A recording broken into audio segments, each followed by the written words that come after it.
Mirëmbrëma dashur miq, ritakojmë sërish bashkë në Pa Filtra dhe të kemi mundësinë që në Radar Pikal të vijë një i ftuar tjetër tek ne. Kemi zgjedhur në fakt që dhe të ftuarit teksa i ftojmë edhe vinë dhe ulen në poltronin tanë të kenë një lloj kështu kronologjie njëri pas tjetrit. Këtë kemi ndërtuar, janë të shumtë artistë të cilët do kanë ardhur, do vazhdojnë të vinë tek ne. Ne gjithmonë kemi një filozofi që t'i nxjerrim ata nga filtrat dhe të ndihen rehat. Siç e kemi thënë miq, gjithmonë që ne harrojmë shpesh hera herës që janë dhe këto kamerat këtu edhe realizojnë këto biseda tona mes miq, apo jo Xhelian? Absolutisht shumë e vërtet kjo, por unë meqense po ta lë ty nderin me këtë rast që ta prezantosh të ftuarin ton se zota zbuloj, më fol një për biografinë e tij dhe pastaj dalim tek personazhi në fjalë. Kantautor, kitarist, moderator emisionesh radiofonike, i lindur në Tiranë në janar të vitit 1992 dhe i rritur në një familje artistësh. Ai kultivoi që i vogël dashurinë për artin, në moshën 12 vjeçare ai nisi të merret me muzikë dhe kitarën klasike. Në vitin 2015 Franci përfundoi masterin për kitarë klasike në Universitetin e Arteve në udhëheqjen e pedagogut Admir Doçi. Gjatë kësaj periudhe ka fituar disa çmime ndërkombëtare në kitarë klasike si dhe ka marrë pjesë në shumë aktivitete muzikore në Shqipëri, Itali, Kosovë, Maltë, Kroaci, Zvicër dhe ka ndjekur gjithashtu dhe një masterklase të ndryshme. Interesi i tij për botën shpirtërore dhe filozofike misterike duket shumë prej teksteve të misterike duhet të jetë fjalë që duhet futet e re në fakt, se tingëlloj bukur. Po tingëlloj bukur, misterike, po. Duket pak midis mistike dhe mistrece. Shumë mirë. Të vërteta këto fjalë mos e të merituara patjetër edhe një karrierë e gjatë. Po, më mend tani kanë kaluar ca vite, nuk është. Sa vite bëre? Sa vite numëron? 34. 34, fillim të vitit. Mbusha 34. Okej. Pra kemi të bëjmë me një britsjap ujor. Me britsjap, po. Shumë saktë. E bëri britsjap, po i dhën shumë bas detajeve, po me lekusit ka ecur puna? Në këtë vit thonë që britsjapët nuk do jenë keq, domethënë shohim. Në përgjithësi nuk keni keq. Ose jeni një shenjë që ka britsjap që mos ketë. Që nuk është mirë. Do folim plot. Secili ato të vetat, e lëmë. Apo nuk është shumë e rëndësishme pjesa materiale për ty? Nuk është më e rëndësishme, patjetër. Se për ata që merren me art në përgjithësi pjesa materiale nuk është aq e rëndësishme. Për ata që e përdorin artin ose përpiqen të përfitojnë nga arti nga ana materiale, po ana materiale është e rëndësishme.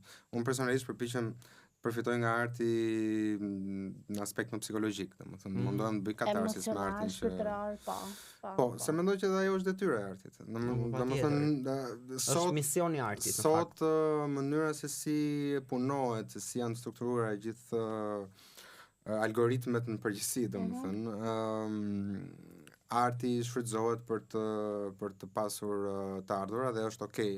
Por nuk është kjo detyra kryesore, normal që s'është. Po pyetja ime që më vjen direkt tani është, unë di që ti e ke gjetur veten tënde këtu në tregun muzikor shqiptar, sigurisht, por si e ndjer ti dhe sa rehat, sa komfort ndihesh ti në këtë tregun ton shqiptar që është shumë i vështirë, i egër, pa disiplinë ndonjëherë, i çrregullt, impulsiv, ndonjëherë ndodh retro, ndonjëherë ka progres, varet domethënë si ti e ndjen vetë përpara gjithë këtyre këngëtarëve të rinj ose dhe jo të rinj, por që bëjnë shumë këngë komerciale, thjesht vetëm sa për të bërë show, spektakël dhe pa kuptim, pa kontent dhe pa një mesazh në tekst, të themi.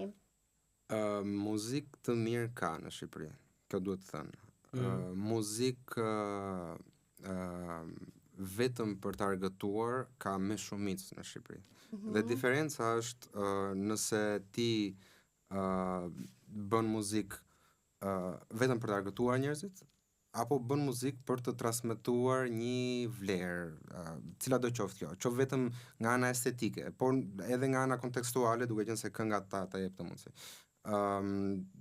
Tregu muzikor shqiptar është e vërtetë, është një lëmshë e madh në fakt, nuk është se ka trahur, do thosha unë, realisht. Nuk është i mirë orientuar, por kur ti insiston të japësh atë që ti je, kur ti e artikulon mirë bot kuptimin tënd artistik, atëherë ke vendin tënd.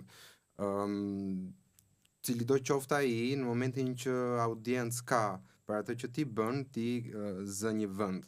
Se në të kundërt askush nuk do të njihte, askush nuk do të dinte se çfarë ti kompozoje. Ka një diversitet do të thuash. A mendon ti që ka një juve flas ai ka e kompozitorëve, tekstshkruesve dhe këngëtarëve shumë të specifikuar, flas për juve në përgjithësi, aty ku ti e ndjen veten. Keni një elitë dëgjuesish dashamirës që ju përcjellin vazhdimisht dhe pjesa tjetër pastaj nuk ju njeh fare, ju vjen keq për të gjë. Ka kontrast, jo. Tani ti më drejto me ti më mirë se kur thua ju, më duhet të ja përgjigje, më duhet të përgjigje edhe për njerëz tjerë që nuk e di çfarë mendimi kanë. Po, ndjes. Patjetër që kur ti dëgjohesh nga njerëzit me një lloj satisfaksioni sepse kupton, ndërvepron arti që ti mund të bësh lidhet dhe me të tjerët dhe ti në këtë mënyrë zbulon dhe më shumë nga vetja, sepse në një mënyrë apo në tjetër njerëzit janë një lloj pasqyre për këdo, jo vetëm për ata që merren me art. Dhe ndërveprimi në këtë rast është i rëndësishëm, nuk është kriteri ku ti duhet të bazosh këngëtarinë tënde. Këtë nuk duhet ta bësh nëpërmjet atyre që të dëgjojnë, por të zbulosh më shumë nga vetja duke parë se si ajo që ti bën përcillet dhe përthithet nga të tjerët, këtë po, sepse të gjithë kanë një mënyrë origjinale se si e perceptojnë gjërat.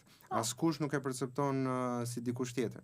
Dhe kur ti sheh reagime, merr mendime të ndryshme, kjo është një lloj pasurimi, po themi, i asaj që ti sheh se çfarë ndodh kur arti jot ose vepra jote Shiko reagimin e njerëzve që të dëgjojnë dhe të ndjekin. Por nuk duhet të jetë kriter matës që pëlqejet shumë mirë është në rregull, nuk pëlqejet, jo nuk është në rregull. Përkundrazi, ndonjëherë ajo që nuk pëlqejet në mënyrën se si njerëzit nuk e pëlqejnë, ajo tregon gjithsesi diçka origjinale, sepse pse nuk pëlqejet diçka?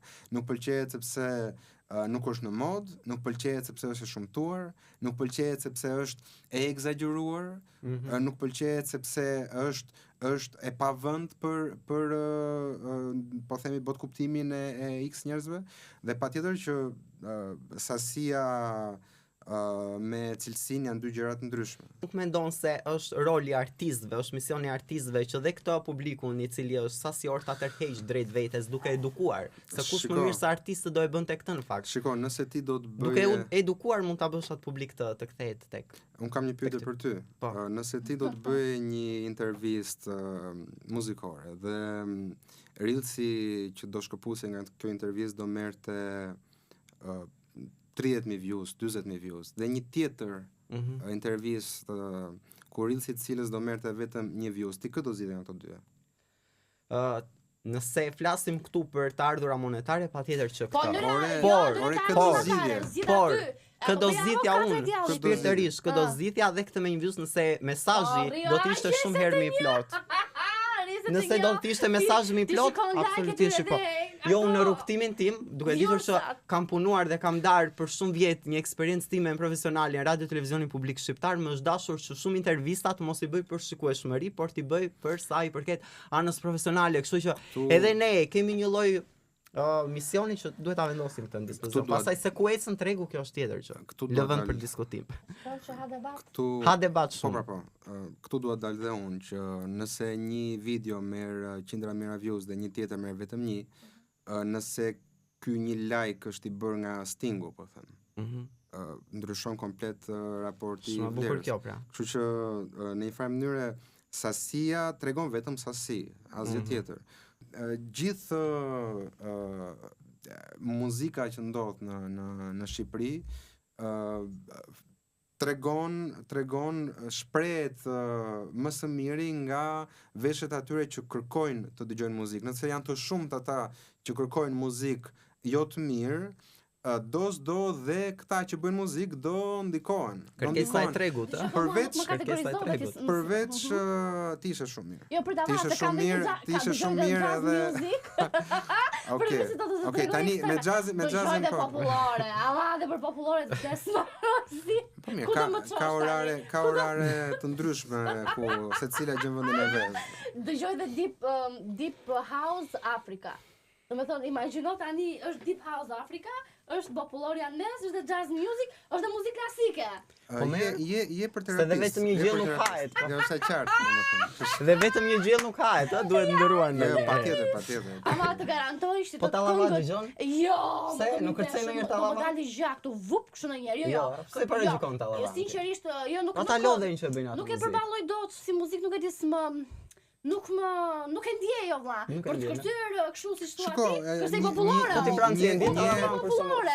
Franci të pëlqen? Një herë, 2 herë, 3 herë mësoj veshje, mos kemë. Po ti është një mjedis, unë kam vëre që kam qelluar në për festa, në për ahengje dhe Unë për shembull kam muzikë tallava që më pëlqen. Apet muzika tallava. E kam kërcyer. Po shiko, ashtu do shkojë më bet. Ashtu do shkojë më bet se Jo, s'ka shkuar kështu. Nuk kërcen 6 orë tallava tani. Jo, e kam fjalën në tërsinë e muzikës tallava që ekziston, nuk jetë një dy këngë që ka Angel tani, at lutem tani se kur bën kështu si i mirë, i bukur në kamera tani thuaj të vërtetën. Ti nuk më kërcesh 6 orë në tallava, jasha Po delajta. po them pra, më dëgjoj kontekstin, po them. Ka këngë që më pëlqejnë, patjetër, janë vërteta. Janë vërteta. Dëgjon ti tallava në makinë? Dëgjon tallava në makinë. Këtë efekt jemi me filtr tani këto. Jo më shumë Po mirë. me ty makinë ti s'ke gjuar tallava. Unë t'ja fos me bidon. Po ka një këngë dua që më kanë pëlqyer. E kam akoma me ujë. Tallava që ke dëgjuar. Jo, me që përmendi bidonin, mos desh të është i rënd. Jam një këngë dy për Më shkak. lecon dhe mua po. Një këngë e Sabianit. Angelo, i çdo nga tallavaja, se janë ko, se je dhe iri akoma. Unë isha për terapiste, po Angelica. Jo. Jo. Nëse bësh shaka, bësh shaka. Mua pëlqejnë. Po më mirë, ajo ka vendin e vet, është njësoj si thua Është një si thoni tani në këto momente ti ha fasturin dhe mos kukurec do fastur. thoja unë, se tallavaja aty është kukur. Po, dakor. Shumë tradicional, shumë i Po mirë i pasur. dakor.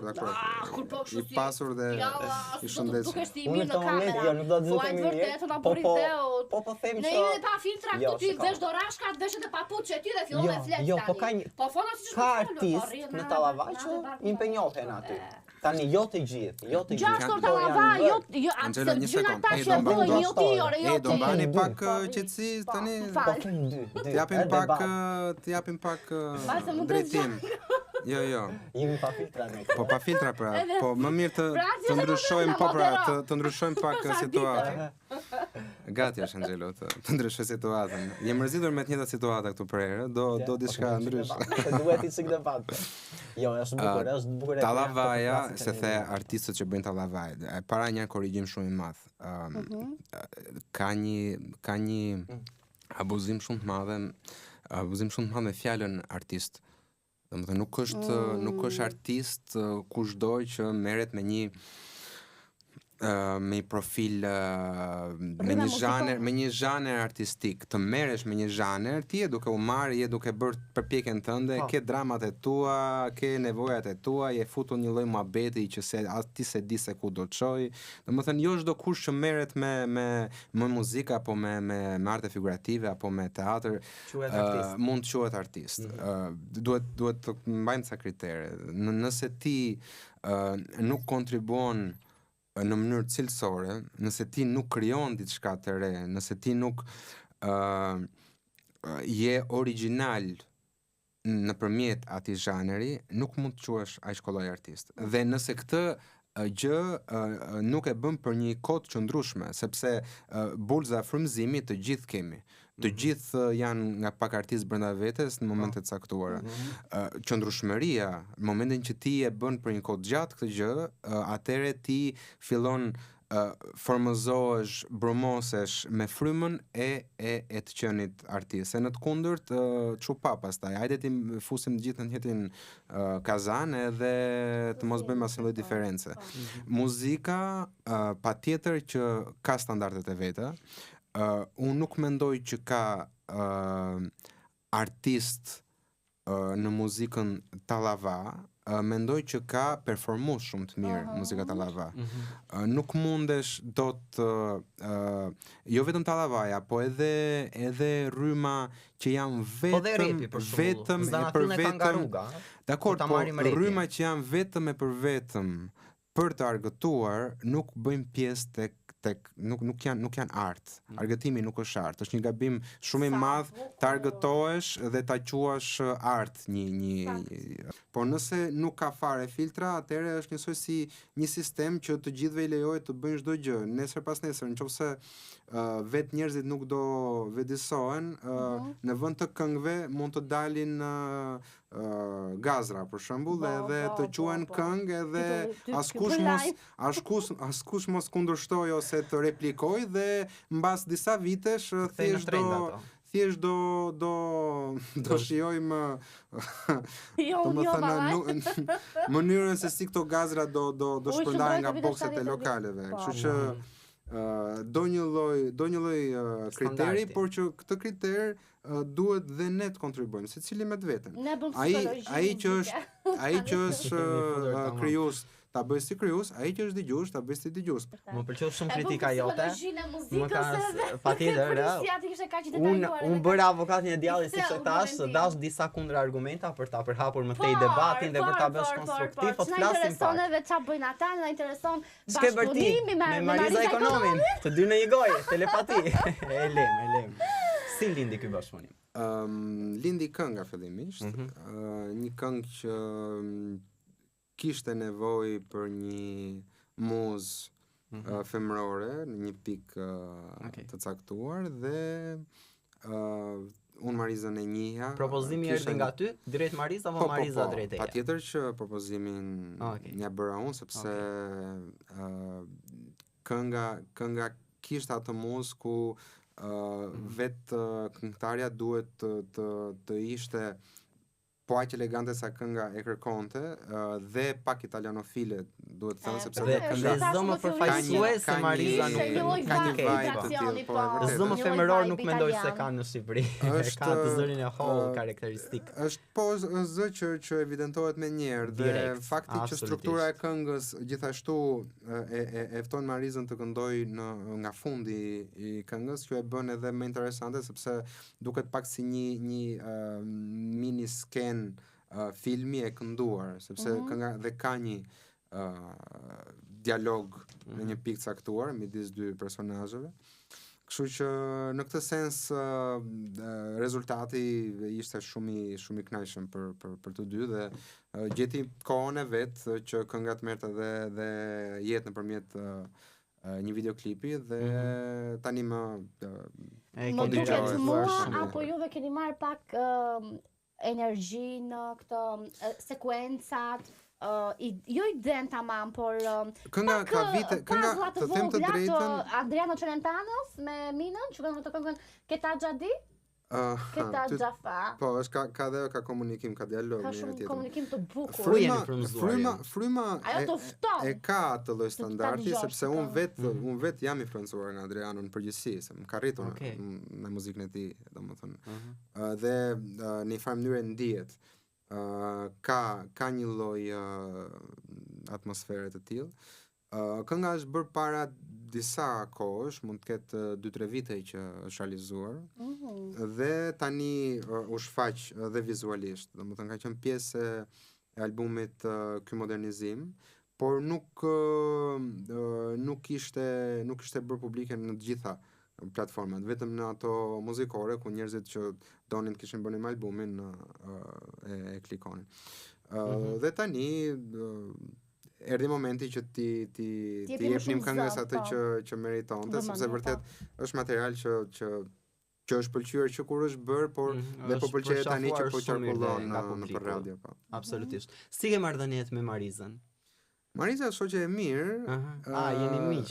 Dhe gjithmonë e kemi respektuar njëri tjetrin, kemi pasur gjithmonë diskutime, jemi takuar në për intervista, në për situata ndryshme dhe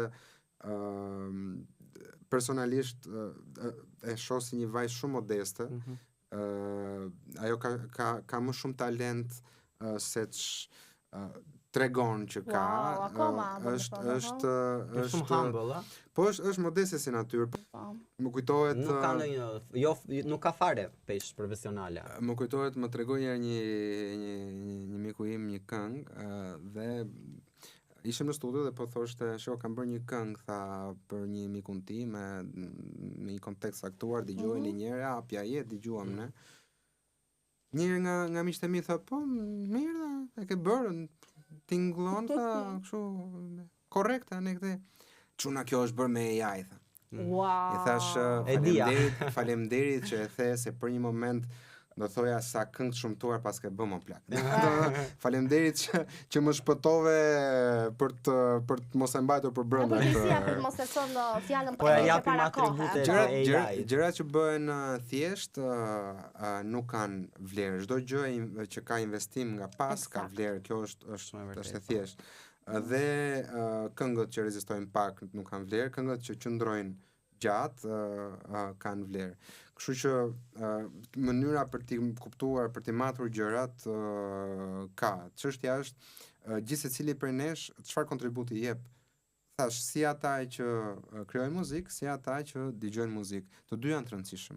Sepse këta që krijojnë propozojnë, po, ata që dëgjojnë respektojnë atë që krijuesit bëjnë. Dhe çfarë duhet bëjnë artistët e vërtet tani që ta fitojnë këtë? Nuk ka luftë fare. E vetmja luftë që është lufta me të qenit i vetëdijshëm. Lufta është midis çfarë jemi dhe çfarë mund të bëjmë. Lufta i të qenit i vetëdijshëm. Në momentin që ne ndjejmë, shohim, perceptojmë që ka diçka më tepër për t'u arritur, për t'u kuptuar, për t'u vetëdijsuar, atëre lufta e vetme që ekziston është ta arrim atë. Doja të ndalesh pak tek një pjesë, një shesh ke pasur me një artist. Nergjish Kaçenari, ne kemi pasur. Ju keni qenë në një intervistë të dy së bashku dhe keni ju jeni zënë aty. Se jeni agravuar, di që ka pasur një përleshje, jeni kapur për flokësh aty. Është ky aspekti, pa. Keni thyer monitorin? Po, me Gjergjin, po, sherri madh. Kështu skenari, apo jo? Duhet të themi gjëra për njëri tjetrin dhe të marrim klikime. Po, me Gjergjin çfarë nuk ka ndodhur. E kape, a? Po, edhe ti Shiko, jo, mes me dhe Gjergjit ka ndodhur diçka vërtet. Po. Wow, rastisa ai. Po ti. Po çka ka ndodhur? Çfarë ka ndodhur?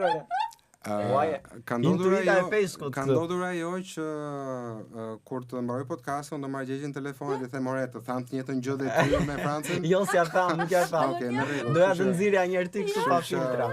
Jemi barazi. Jeni miq të mirë për të shakave.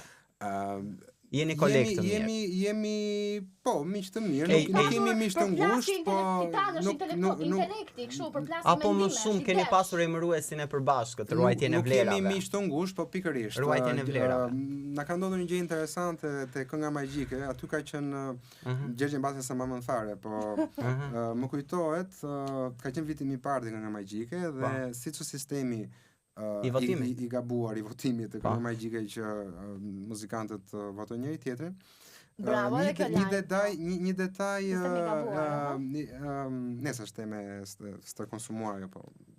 Po mirë, so akthej të një detaj interesant ka qenë që kur kemi bërë votimet, para votimeve, përshëndeteshim në backstage, ishte era parë që takoheshim nga afër, të dy i tham njëri tjetrit e bukur kënga, faleminderit dhe pa e ditur te pikët që kishim dhënë të dy të njëjtat pikë. Të mira sa ishin këto pikë, e mban? Nuk ka rëndësi. Ishin të larta apo të ulta? Ishin të larta, por ishin të njëjtat. Ishin të njëjtat. Pa aq pikë sa i kisha dhënë unë, aq pikë kisha dhënë ai dhe kjo ishte një detaj interesant që thash, okej, ka feeling pas ka barazi ndërsimi mes të dy. Patjetër. Por mendoj që për shefin tonë, të audiencës tëndin që se ke ti shef, kuptoj sigurisht, po jo me një këngë, jo, me këtë këngën e fundit të Amore, me Marisa Ekonomi, nëse mund me atë se s'ka se si. Fillim refreni, por teksti sinqerisht ishte shumë i nxehtë. Është këngë erotike në një formë. Shumë i nxehtë ishte. Po thua që duhet ta këndoj? Komentoj nëse mund. Për kënaqësinë tonë dhe të gjithë audiencës që duke na ndjekur në këto momente, përpara jush Franc, jepi. Okej, pa bazë muzikore do përpiqem. A cappella? roket mbi çati, shiu një viti më parë, kur bënim dashuri, që të dy si të marë, kafshonim lëkurën për të mos harruar, sot më thuaj pak, ku ke përfunduar. Recitim më shumë. Shumë bukur, një duar trokitje e kështu, ha?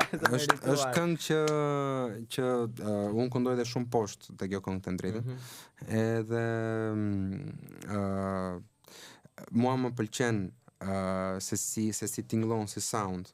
Jam shumë i kënaqur me mënyrën se si është realizuar gjithë produksioni, kështu që edhe që po qarkullon në për radio, më duket si punë e shpërblyer, sepse është radiofonike dhe ka dhe një impakt pozitiv të njëjtë. Nëse do të bëja një pyetje me Spec, dhe të pyesja, të më tregoje një emër që ti e vlerëson shumë në skenën shqiptare dhe jep atributet më të larta, dhe një emër që nuk e vlerëson. Kë do thoje? Në skenën muzikore shqiptare. Po. Që e vlerëson dhe një tjetër që nuk e vlerëson. Sa i sinqert do t'rregohesh ti në këtë moment? Që vlerësoj, unë vlerësoj të gjithë profesionistët i vlerësoj shumë. Një doja unë. Unë do përmend Shpëtim Saracin, nga i cili unë kam mësuar shumë. Okay. Për mua maestro ka qenë shkollë. Unë produksionet e para kam pasur fatin ti punoj me Shpëtimin dhe gjithë ato vite orë të tëra në studio për mua kanë qenë universitet praktikisht. Dhe është ndër muzikantët më të aftë që njoh, është që të njohin të gjithë në fakt. Për mua është monument kulture. Muzika gjysëm rap, gjysëm tallava, gjysëm kështu hallasoj, mua nuk më pëlqen. Dhe muzika që ka agresivitet, që ka mediokritet, madje më pak se mediokritet, mua nuk më pëlqen. Dhe këta janë shumë, nuk kam se përmend një emër, se s'kam ndonjë gjë personalisht me ndonjërin. Kështu që po të bësh e sapet se kush janë këta që bëjnë të muzikë. E gjejnë vetëm dhe e kuptojnë. Por dhe ata nuk po të ngacmoj më shumë. Edhe ata nuk të ngacmoj apo nuk të ngacmoj më shumë. Dgjoj, dhe ata kanë një rol pozitiv sepse më mirë se mos bësh asgjë. Po evidentojnë këta që punojnë mirë, domethënë luajnë një lloj kontrasti, domethënë kur është diçka që nuk është mirë, këta që janë mirë, dalin më në pa dhe njerëzit që kanë nevojë për orientim e bëjnë diferencën. Kontrast. Secili jep kontributin e vet në këtë botë, kështu që edhe ata që nuk punojnë askush siç duhet janë duke nxjerrë mësimet e tyre dhe po rriten dhe ata siç po rritemi të gjithë. Fundi e fundit mirë është mos gjykohet, mos shohim me sy gjyku sepse nuk na ndihmon të kuptojmë realitetin. Presoj që të keni marrë më të mirat edhe mesazhet që ja kanë vlerëtur deri në fund të kësaj bisedimi që kemi realizuar sot, dhe bëm dhe sigurisht një test psikologjie mbi muzikën, që se kishim bërë realisht asnjëherë tjetër, ishte shumë i thellë. Shpresoj që të merrni mesazhin më të mirë që juve ju vlen në jetën tuaj, dhe sigurisht mbi të gjitha dëgjoni muzikë që ju shërojnë veshët, trut edhe zemrën. Gjithashtu mos harroni ta ndiqni radar.al-miq, Angeli Dikolli Instagrami im, Gjiliola Lamaj, Franc Koruni ftuari jon sot, patjetër edhe ftuarit tanë cilët vinë dhe ulen këtu sepse meritojnë totalisht respektin tonë.